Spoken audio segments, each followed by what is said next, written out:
जय श्री जगन्नाथ भाई मैंने सर्वप्रथम गुरुदेव गणपति मो जगदमा प्रणाम करी आज आम राष्ट्र सेशन को आगू बढ़वा राष्ट्र सेशन क्रम में टिप्स एंड ट्रिक्स पढ़ुलु जोटा कि प्रैक्टिकल लाइफ एक्सपीरियंस ऊपर बेस्ड एवं से प्रैक्टिकल लाइफ एक्सपीरियंस कथा ही मुझे कहूँ जाऊँ आपण मैंने विश्वास करंतु संसार मो गुरु कहती संसार सबुठ बड़ जिनस हूँ मन इवन वेद टू आरंभ कर पुराण पर्यंत जितक न्यू डिस्कवरी न्यू इन्वेंशन पर्यंत सर्वप्रथम कहार मनर सृष्टि होता पृथ्वी को आसी एटा समस्त जानी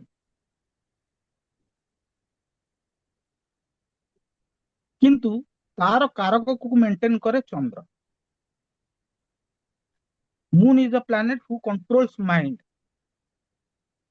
जदि मन पवित्र ताले गाड़िया गंगा जदि मन भल अच्छी ताले सब भल अच्छी जदि मन भल ना तो सब सरीगला तो यही सब जिनिस को जो जिनिसटा कंट्रोल करे ताकू मून कुहा जाए मून बेली जो ग्रहटी अच्छे ताकू कुहा जाए भाव रे जीव कौन कहूची कौन कोई छाड़ी जीवनी मून आउ कौन कौन कंट्रोल करे मून कंट्रोल करे वाटर माने इमोशंस तेणु केवल जे मून मन को कंट्रोल करे no not at all not like that moon emotion को भी कंट्रोल करे भाई देख माने केते पावरफुल जिनसटा एबे मु पॉइंट नंबर 3 कहबी जेतेबेले महर्षि पराशर 10 अवतार को तुलना करिसंती 9टा अवतार को तुलना करिसंती ग्रह अवतार अध्याय कथन आसीची सेतेबेले चंद्र को भगवान श्रीकृष्ण सहित तुलना कर दी माने कृष्ण अवतार टाको चंद्र सहित तुलना कर दी एइथरे तुम बुझी पारथुओ जे लीला पुरुषोत्तम भगवान श्रीकृष्ण को भलिया थिले एवं चंद्रटा को भलिया प्लानेट हिसाब हम्म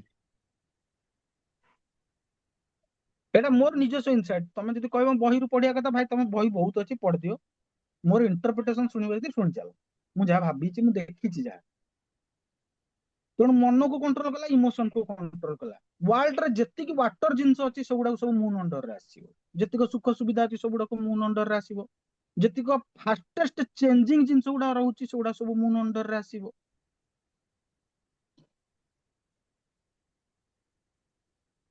फल फूल वनस्पति खाइबा जेतिक सब रहउची अन्नमय जिनिस जेतिक रहउची सब मून अंडर रे आसीबो अन्नटा अन्नटा मून अंडर रे आसीबो सेति पूर्वतन काल रे ऋषि मुनि माने कहते कि आ ता हाथରୁ अन्न खाइबनी सदाचार पालन करिक रहबो सेइथि ही कुआ जाए कि सनातन संस्कृति केते ही भाइटाल देख से गोटे सदाचार टपिक आड करा जायछि एवं से सदाचार टपिक रे कुआ कि आ ता हाथରୁ अन्न खाइबनी कारण अन्न को कंट्रोल करछि मून तमे जा हाथରୁ खाइबो तार भाव टाକୁ तमे ग्रहण कर दो एटा हला एस्ट्रोलॉजिकल एस्पेक्ट एटा कोनोसी एस्पेक्ट नुह जे मु तुमको हुइमिसकाली कहूछि सेति में आ ता हाथରୁ खाइबा कथा नै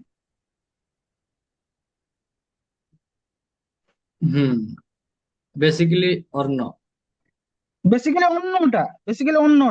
अन्नटा एठी सेठी आ ता हाथରୁ खाइबो मून जानिच 27-30 दिन रे तार नक्षत्र माने प्रति 2.5 दिन रे तार नक्षत्र चेंज कर दिए 27 नक्षत्र को से 30 बुल दिए फास्टेस्ट मूविंग प्लैनेट मन तम मन तुम कंट्रोल अच्छी ना किए एटी कहि परिबो छात्र हाथ देख तार मन तार कंट्रोल अच्छी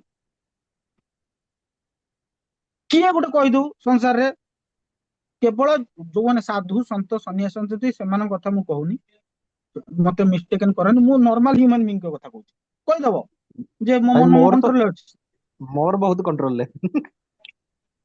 ठीक अछि धर कौन लोक पाखे किसी ना दरकार गोटे छोट चाकरी जदि गोटे लोक पाखे बहुत किसी अच्छी दरकार वृद्धि गोटे लोक पाखे जदि गोटे अच्छी दरकार दीटा गोटे लोक पाखे 10टा अच्छी दरकार आहरी बड़ इवन संसार सब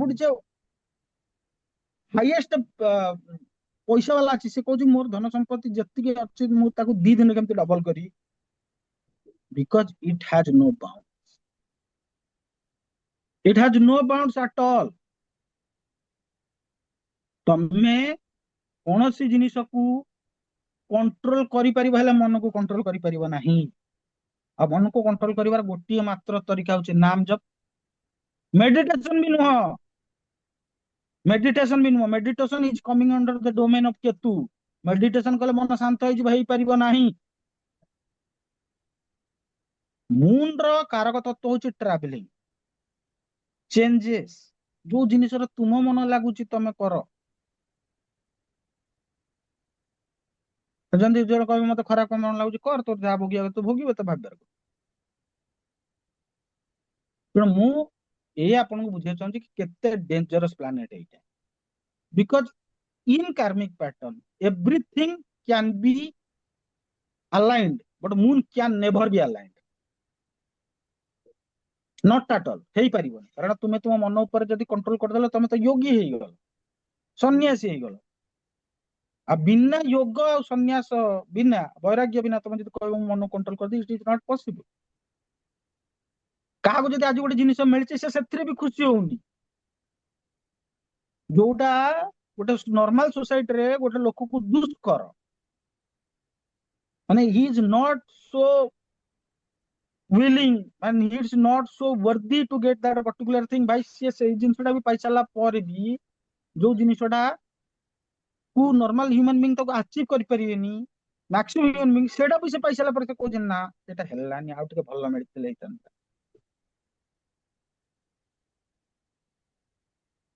ତେଣୁ ଆମେ ଦିଟା ଏଥିରୁ କହିବା, କେଡେ ବଜାରୀ ମନ ଏଇଟା ଆମେ କହିପାରିବା, ଆଉ ଗୋଟେ ଟପିକ କହିପାରିବା କି କେଡେ ଡିସାଟିସ୍ଫାଇଡ ମନ। ଡିପେଣ୍ଡସ ଲୋକମାନଙ୍କର ଚିନ୍ତାଧାରା ଥଟ୍ ପ୍ରୋସେସ ଉପରେ, ସେଇଟା ତ ମୁଁ କହିପାରିବିନି। ଯେତେବେଳେ କାହାର ମୁନ ଆକ୍ଟିଭେଟ ହେଇଗଲା ଦଶା ଅନ୍ତର୍ଦଶା ପ୍ରତି ଅନ୍ତର୍ଦଶାରେ, ଇଭିନ ଇଫ ତୁମର ସେ ବେଷ୍ଟ ପ୍ଲାନେଟ ହେଇଥାଉ, ତମର କାରକ ପ୍ଲାନେଟ ହେଇଥାଉ, ତମର ଦିଟା ଜିନିଷ ହବା କଥା ହବ, ତମର ମୁଡ ସ୍ୱିଙ୍ଗ ହବ ହିଁ ହବ। ତୁମେ ଡିସିସନ କୁ ଫର୍ଟ ଯେମିତି ଆଗରୁ ନଉଥିଲ ନେଇପାରିବ ନାହିଁ।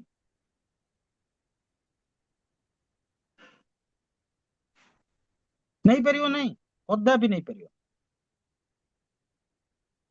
ଏବଂ ତୁମ ଉପରେ ବ୍ଲେମ ଆଉ ଲାଞ୍ଛନା ଲାଗିବାର ସମ୍ଭାବନା ବହୁତ ଅଧିକା। ତମର ଇଚ୍ଛା ହବ ବୁଲିବାକୁ, କୋଉଠି ଟ୍ରାଭେଲିଂ କରିବାକୁ, ସେଇଟା ତ ବହୁତ ବଡ ପାର୍ଟ। ମୁଁ ସେଟାକୁ ପଢିବାକୁ ଚାହୁଁନି କି କୋଉଠି ଟ୍ରାଭେଲ କରିବାକୁ ଇଚ୍ଛା ହବ, ସେଟା ମୁଁ କହିବାକୁ ଚାହୁଁନି। କାରଣ ସେଥିରେ ବହୁତ କିଛି ଜିନିଷ ବାହାରିଯିବ, ସେଇଟା ଏମିତି ହେଲେ ଇଏ ଦେଖୁଥିଲେ, ସିଏ ଦେଖୁଥିଲେ, ଇଏ ଦେଖୁଥିଲେ। ତମେ ବେସିକ ବୁଝିଯାଅ।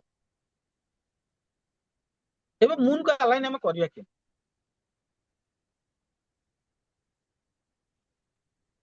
ମୁନ କୁ ଆଲାଇନ କରିବା ପାଇଁ ତିନିଟା ଜିନିଷ ମୁଁ ଦେଖିଛି ମୋର ଏକ୍ସପିରିଏନ୍ସ ଭିତରେ। ଆଇଦର ମାନ,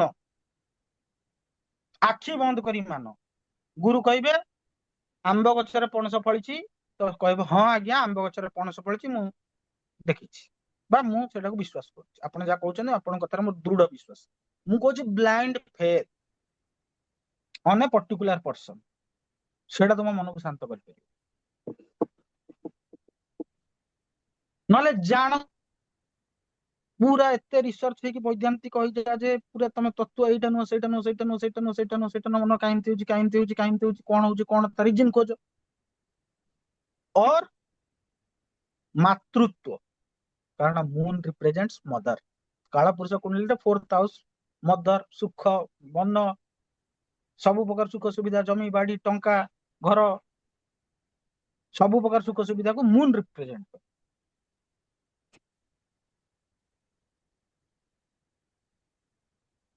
ତାହେଲେ ସେଇ ଜିନିଷଟା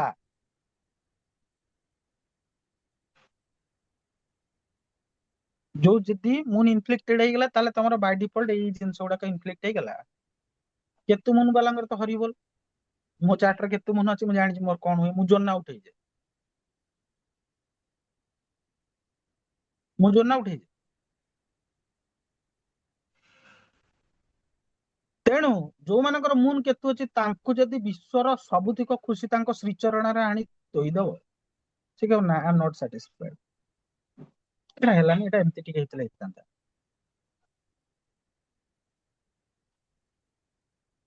ଯେତିକ ମୁନ କେତୁ ବାଲାଙ୍କ ଦେଖ, ତାଙ୍କ ମାର ତା ଉପରେ ବହୁତ ଭୟଙ୍କର ନଜର ଥିବ। ତା ମା, ସେ ପିଲା ଯେତେବେଳେ ସବୁ ଓଲଟା ଓଲଟା କାମ କରୁଥିବ, ବିଶ୍ୱାସ କର ତା ମା କୁ ରିଦିମ ଫିଲ୍ ହେଇଯାଉଥିବ। ସେ ଠିକ ସେଇ ଟାଇମରେ ଫୋନ କରିବ, ତମେ ଯୋଉ ଟାଇମରେ ବଲ ଫଲ କରିବାକୁ ବାହାରିଥିବ, ତମ ମା ତାକୁ ଫୋନ କରିବ ପକ୍କା। ମୁଁ ମୋ କଥାଟା କହୁଛି, ମାନେ ପୁରା ମାଇ ଏକ୍ସପିରିଏନ୍ସ ପଏଣ୍ଟ ଅଫ ଭ୍ୟୁ। ମୁଁ ଯେତେ ଲୋକଙ୍କୁ ବି ପଚାରିଛି ତାଙ୍କ ସହିତ ସେମିତି ବି ଘଟିଛି। ତାକୁ ବାଲାନ୍ସ ଆମେ ଏଇ ତିନିଟା ୱେରେ ହିଁ କରିପାରିବା। ଆଇଦର ଟ୍ରାଭେଲ କରିପାରିବା, ଅର ଆମେ ତତ୍ଵ ଖୋଜି ପାରିବା, ଜାଣିବା, ପାନ ନହେଲେ ଜାଣ, ନହେଲେ ମାତୃତ୍ଵ ସେବା ଏଭଳି ଭାବରେ ଲୋକଙ୍କୁ ଦେବା ଯେମିତି ଗୋଟେ ମା ଗୋଟେ ଛୁଆକୁ ସେବା ଦିଏ। ଏଇ ତିନିଟା ଜିନିଷରେ ହିଁ ମୁଁ ତମର ବାଲାନ୍ସ ହବ, ନହେଲେ ବାଲାନ୍ସ ହେଇପାରିବନି। ଆଉ ଯଦି କୌଣସି କାରଣ ଯୋଗୁ ତମର ତିନିଟା ଜିନିଷ କରିବାକୁ ଅକ୍ଷମ ଅଛ, ତମେ ଜାଣ ତମ ନିକଟରେ ନିୟର ଫ୍ୟୁଚରରେ ବିପତ୍ତି ତମକୁ ଆସିକି ଘେରି ଧରିଦବ। ଆଉ ଏମିତି ଭାବରେ ଘେରି ଧରିବ, ଯଦି ତମର ଇଷ୍ଟର ଈଶ୍ୱରର ଆଶୀର୍ବାଦ ତମ ପାଖରେ ନାହିଁ, ତମେ କଦାପି ସେ ମୁହୂର୍ତ୍ତରୁ ବା ସେ ସିଚୁଏସନରୁ ବାହାରିକି ଆସିପାରିବ ନାହିଁ। Either you go through mental depression और मेंटल ट्रॉमा। आज जाओ नेक्स्ट रे मार्केट रे देखो जो जो माने प्राय 97 98 पर जन्म होइचंती, जो जो जुगटा एंड हेछि मैक्स टू मैक्स 2000 पर 97 ରୁ ମୁଁ ଦେଖୁଛି ଚାର୍ट्स गुड़ाक 97 98 ର ଚାର୍ट्स गुड़ाक ମୁଁ ଗୋଟେ ଜିନିଷ ପରିଲକ୍ଷିତ କରିଛି, जो ମାନଙ୍କୁ ନେକ୍ସଟ ଗୋଟେ ଟର୍ମ ରେ କଣ କରିକି ଲୋକମାନେ କହୁଛନ୍ତି, ମୁଁ ଗୋଟେ ଜିନିଷ ପାଇଛି ତାଙ୍କ ଭିତରେ ଓସିଡି ଟା ବହୁତ ଅଧିକ ମାତ୍ରା ରହୁଛି। ଦେ ଆର୍ ଫିଲିଂ ଡିପ୍ରେସ୍ଡ, ଦେ ଆର୍ ଫିଲିଂ ସ୍ୟାଡ, ଫିଲିଂ ଇଏ ଅମକ।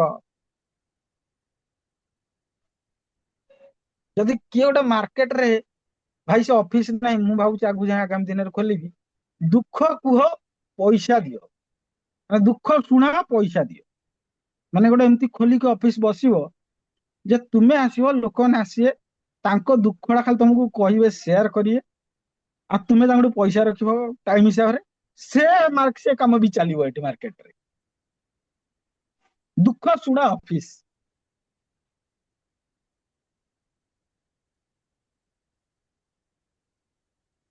ବିକଜ ଲୋକଙ୍କ ପାଖରେ ସମୟ ନାହିଁ ଲୋକର ମନୋଭାବ ବୁଝିବାକୁ।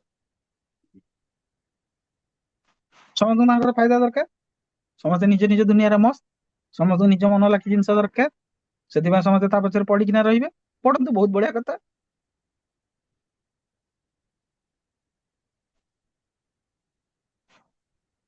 ଲୀଳା ପୁରୁଷୋତ୍ତମ ଭଗବାନ ଗୋଟେ ଶ୍ଲୋକ କହିଥିଲେ ଏଇ ମନ ଉପରେ, ଦୁଃଖେଷୁ ନ ଉଦ୍ବିଗ୍ନ ମନ, ସୁଖେଷୁ ବିଗତ ସ୍ପୃହ, ସ୍ଥିତ ରାଗ ଭୟ କ୍ରୋଧ, ସ୍ଥିତ ଧି ମୁନି ରୁଚ୍ୟତେ। ମାନେ ମୁନି ହବାକୁ ହେଲେ ତମକୁ ଭାଇ ମନ ଉପରେ କଣ୍ଟ୍ରୋଲ କରିବାକୁ ପଡିବ, ଯୋଉଟା କି ଇମ୍ପସିବଲ, ନେକ୍ସଟ ଟୁ ଇମ୍ପସିବଲ ତା ଦୟା ବିନା। ତାପରେ ଆହୁରି ଗୋଟେ କଥା, ଶ୍ରୀ ଶ୍ରୀ ଦେବୀ ମହାତ୍ମା ଯୋଉଟା କି ଅଛି ଶ୍ରୀ ଶ୍ରୀ ଚଣ୍ଡୀ, ତା ଦେହରେ ଗୋଟେ ବଢିଆ ଶ୍ଲୋକଟା ଅଛି, ଜ୍ଞାନୀ ନାମ ପି ଚିତ୍ତାଂଶୀ ଦେବୀ ଭଗବତୀ ସା ବଳାତ କୃଷ୍ୟ ମୋହାୟ ମହାମାୟା ପ୍ରଯୋଚ୍ଛତି। ଜ୍ଞାନୀ ମାନଙ୍କର ଚିତ୍ତକୁ ମଧ୍ୟ ଯିଏ ବଳପୂର୍ବକ ମୋହିତ କରି ଯୋଉଟା କରିବା କଥା ନୁହଁ ସେ କାମରେ ପୁରେଇ ଦିଏ, ତାକୁ କୁହାଯାଏ କନସିୟସନେସ। ଆଉ ତାର ଅଧିଷ୍ଠାତ୍ରୀ ଦେବୀ ହଉଛନ୍ତି ଜଗଦମ୍ବା ମହାମାୟା, ଯେ କି କିଛି ବି କରେଇବାର, କାହା ମାଧ୍ୟମରେ କିଛି ବି କରେଇବାର ସାମର୍ଥ୍ୟ ରଖିଥାନ୍ତି। ଯଦି ଆପଣ ମାନେ କେବେ ଶିବ ପୁରାଣ ପଢନ୍ତି ତାହେଲେ ଜାଣିବେ ଯେ କେଡେ କେଡେ ବଡ ମୁନି ଋଷି ମାନେ ମୋହିତ ହେଇକି କଣ କଣ ସବୁ ଗଡବଡ ଭୁଲ କରିଦେଇଛନ୍ତି ଡ୍ୟୁ ଟୁ ମୁନ୍।